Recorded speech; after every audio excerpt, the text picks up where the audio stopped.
We're joined right now by Dr. Lawrence Bartman. He's a GP and former chair of the BMA GPs Committee. And Lawrence, I know you can't comment on a report that you've not seen. I completely understand that. But in terms of this blood scanner, we've known about it for many years. There was a clear cover-up, a blatant cover-up by the NHS, knowing that thousands of people were given contaminated blood, which killed some and completely changed people's lives. You worked in the NHS fees. How does that happen? Everybody wants to make it look like it wasn't anything to do with them. Yeah. And I'm afraid it was very much to do with the NHS. The NHS made a serious set of blunders, and having realised they were blunders, typical for the NHS, I'm sorry to say, and I'm guessing other health systems too, they then don't want to say, oh, we made a mistake early enough that they didn't go on to kill an awful lot of people. And it's disgraceful. And the fact that there's no compensation is also disgraceful. Yeah, absolutely. And lessons will be learned. Never are. And again, the compensation issue continues for us. Let's talk about what we invited you on to talk about. We've already had developments, indeed, on that subject. But yesterday we had the result of the BMA resident, no longer junior doctors, resident doctors ballot on striking, and a 90% vote to strike. Although actually it's only 30% of all resident doctors who voted to strike. There were only 45% of those entitled to vote didn't even vote. And we've already today got dates. We're going to see a full walkout from resident doctors from 7 o'clock in the morning on Friday the 20th of July till 7 o'clock in the morning on Wednesday the 30th of July. That's going to have a big impact. We know when we've seen previous strikes, we've seen, patients literally die because there's a shortage of doctors. People have seen delayed treatment, cancelled appointments. Wes Streeting, the Health Secretary, said yesterday the public won't forgive you if you do this. He said, and neither will I. What do you make of that? I think you're right. I think the public will not forgive doctors who are not badly paid. They won't forgive them for going on an all-out strike. I think it's a very strange tactic. If you want to keep people with you, not healing the sick seems to me to be the absolute opposite of what I qualified for. So it's just not a strategy I would ever employ. But doctors say, look, we've gone on strike before. We got our pay rise. We got 22%, and then they do another 5%, 22% for 2 years, backdated, another 5%. Now they're asking for just over 29%. They say our wages are not what they were in real terms compared to 2010. After austerity and all the inflation we've had in recent years, we are out of pocket. We're paid less than we used to be in real terms, and we want a pay rise. Otherwise, we're out. I mean, we have a shortage of doctors. We can't keep doctors. We can't recruit some doctors to the NHS. If we want to have waiting lists tackled and more patients treated, is this a price we have to pay, some might say? No. I think you have to look at the whole package. I have to tell you, my bit of the NHS, I haven't had a pay rise since 2019. So, yeah, but GPs were very well paid. That is true. And I have to take the blame for some of that. But I don't think industrial action of this sort actually raises your profile in a good way. I think you have to look at the package of pay and conditions. What do you mean by that? So the pension payments and... Right, it's much more than money. Doctors, some of them, particularly junior doctors, are not treated very well, and I don't mean in financial terms. And their rotas are very difficult for some of them.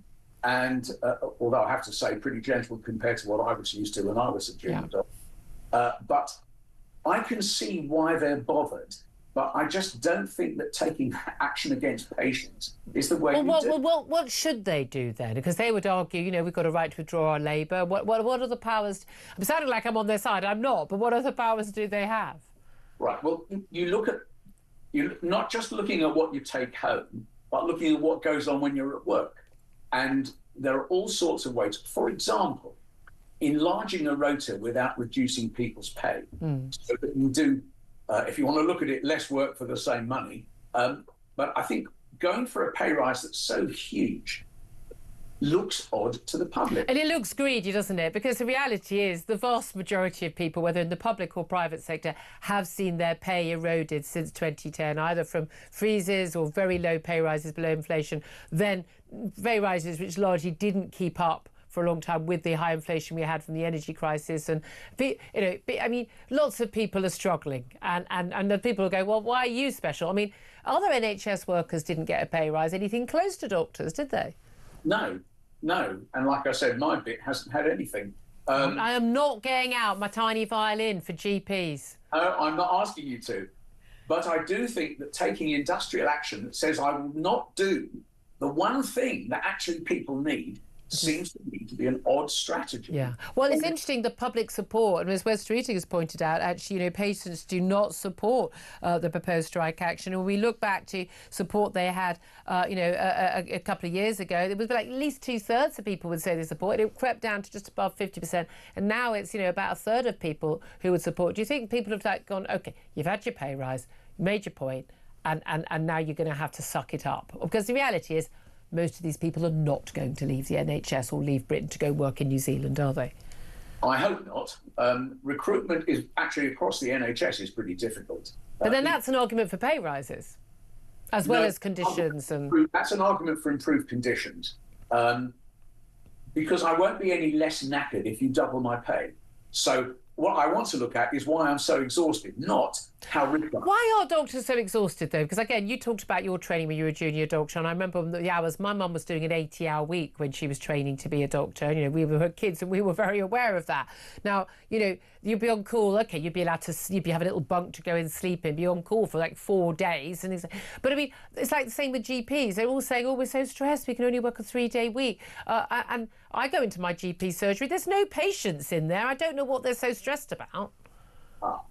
We haven't got time to discuss why GPs are so stressed, beyond saying that their workload isn't just what you see in the waiting. I know that. But still, are doctors' jobs so much harder, more onerous and stressful now than they used to be? Yes, the rate of throughput is much faster. And so it should be. I think we actually have to look at the waiting list and say, how on earth do we get this down? What we don't do is get it down by withdrawing labour. I think that's a very strange way of doing it. I think what we have to do is say, Mr. Streeting says to the doctors, look, we've got a very big backlog of work here. We have to cover it. How can we do that constructively without saying we have to put more money into the NHS? Because it's already got a load more money. Isn't there also the final issue, the BMA? It is basically, I mean, it's, card carrying, communist sort of student union politics now. I mean, the last conference they had, I think there were more amendments and proposals regarding Gaza than there were about cutting waiting lists, for goodness sake.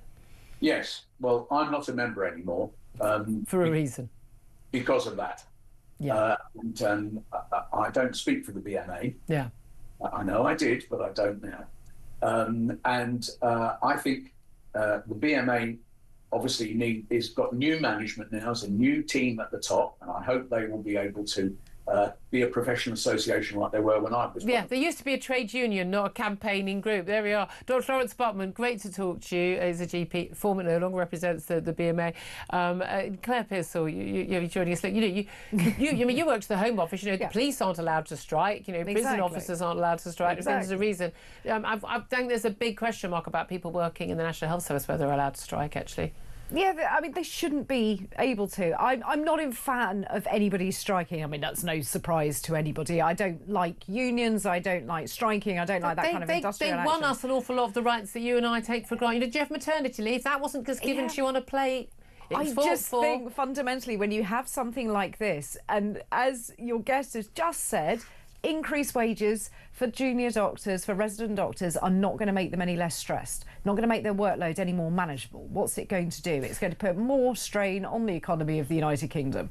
And the key thing is also the next set of workers. Again, you give that big payment to the train drivers, to the doctors, and then everyone else goes, well, hold on a minute, I've just settled for 3% or 4%. Exactly. You're asking for 29%. Where's mine? Yeah. And at the end of the day, again, there aren't so many doctors. There's thousands of them, but there are a lot more nurses and other NHS staff and porters, and then you're into the 100,000 teachers, and then you. Well, exactly. And where does it end? Yeah, exactly. Where does it end? Who's the next? There isn't any money. There isn't any money. I'm just saying.